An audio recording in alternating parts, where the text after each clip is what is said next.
Hello guys, welcome again to ITS Information Technology Skills. For today's video, we're going to have introduction to Java programming. So if you want to learn more about Java programming, don't forget to subscribe and hit that notification bell para updated ka sa mga susunod pa na video natin about Java.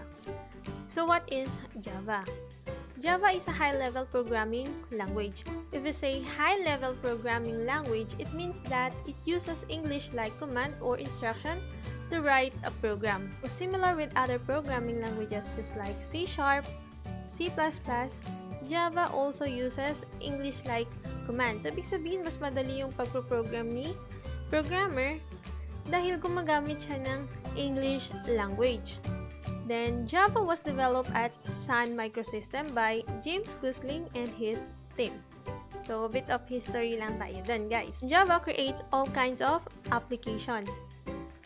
So, these applications can run on different machines as long as meron siyang naka-install na GRE.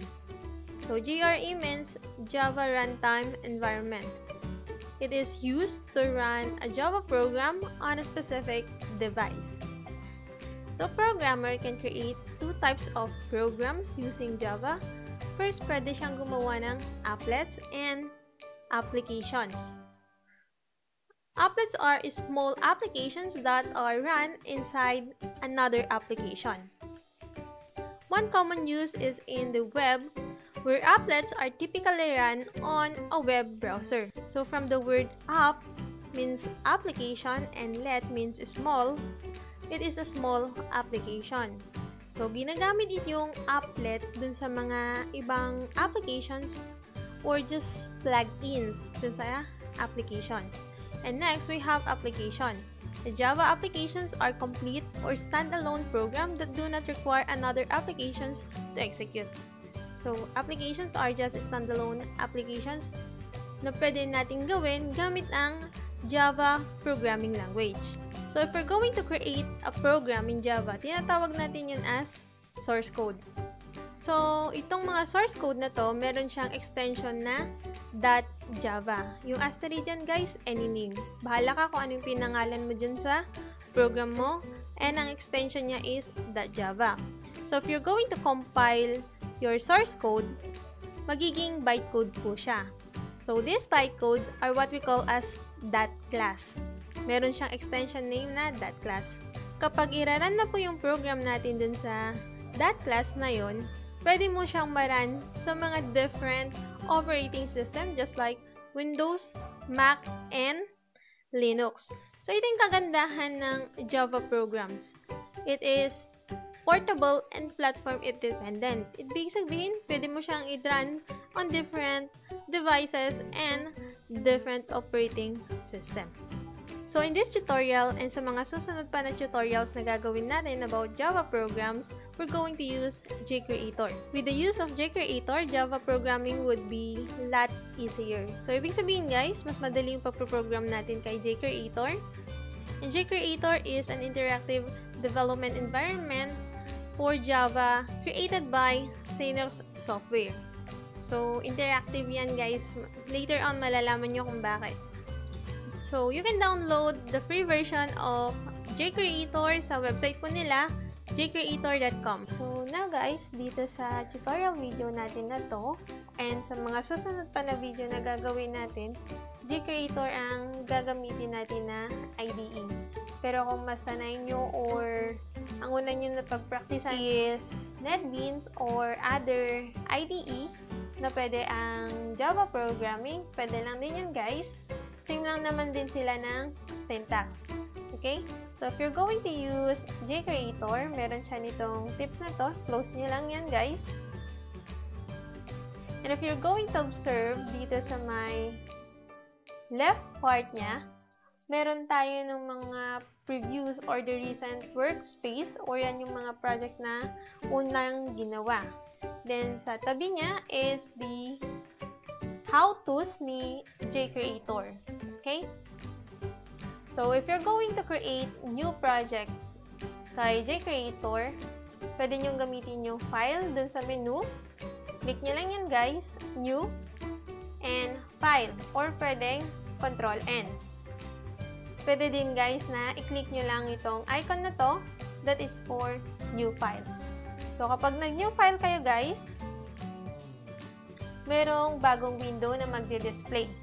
So, itong window na to, sa may right part niya, nandyan yung pagpipilian nyo kung anong class, what class or type ang gusto nyong gawin, kung applet siya, Java application, or anything else.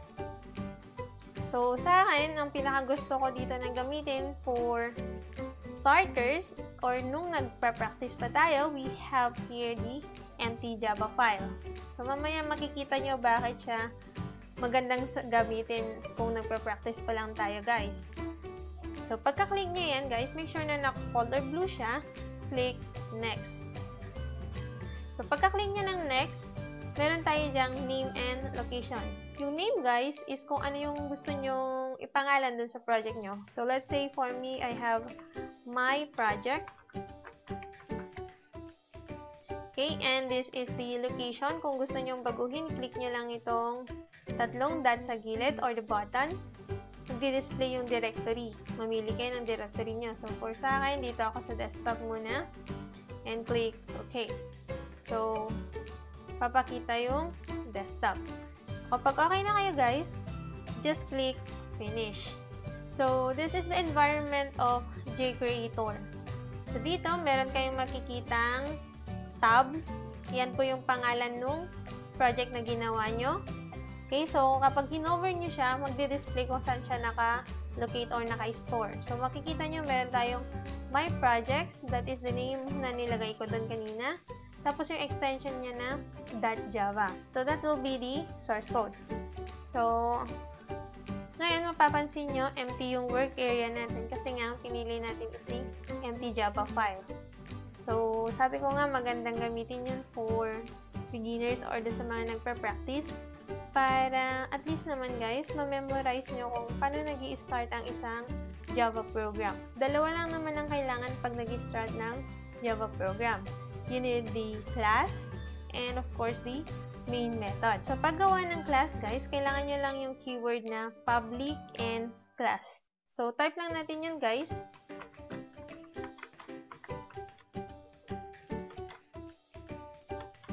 Pagka-type nyo nung public class, sunod is the project name. Ang project name guys is yung nilagay nyo dun sa name kanina. So, sa akin, my project ang name niya.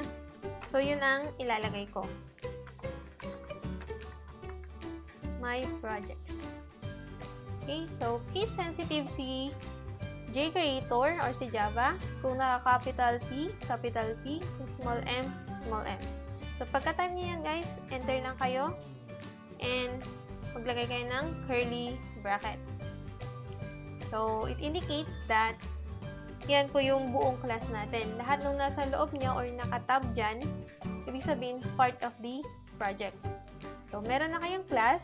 Next natin is the main method. So, kailangan natin sa main method is the public static void main.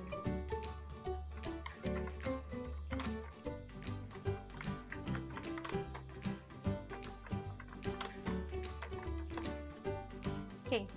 So, pagkatapos nyo ng public static void main, maglagay kayo ng parentheses. Sa loob ng parentheses is string args.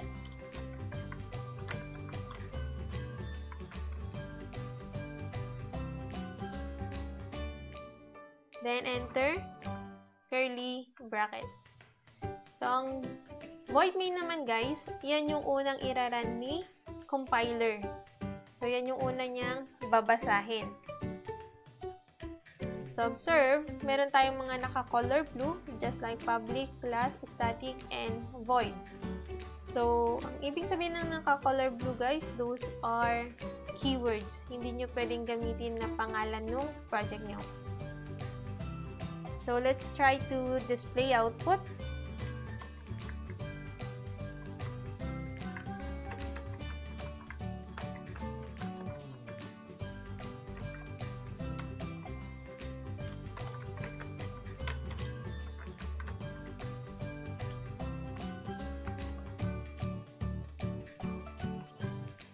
Okay, let's say na ganyan kayo. Meron kayong code na ganyan.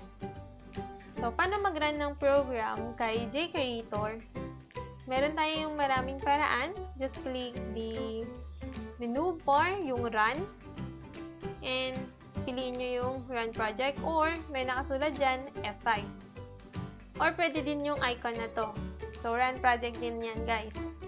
So, pag click nyo yan, guys, magko-compile yung program nyo, and hahanapin niya kung merong error. Pag wala, process complete. So, dito meron tayong error. So, sa general output dyan kasi nagdi-display yung pinaka-output ng program pag wala siyang error.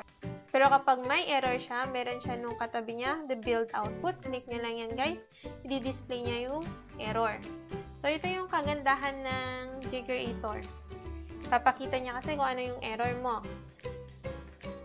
So, dito, meron siyang error na semicolon expected.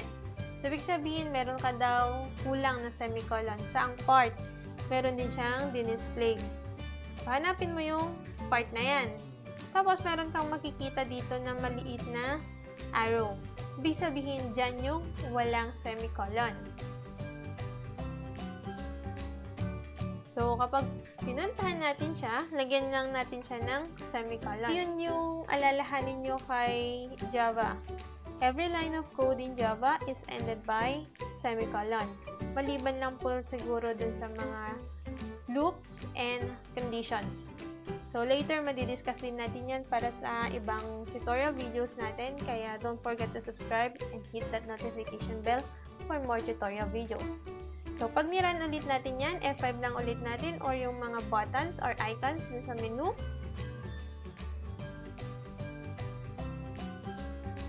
So, meron kayong nakitang process complete. Tignan natin sa build output kung may error.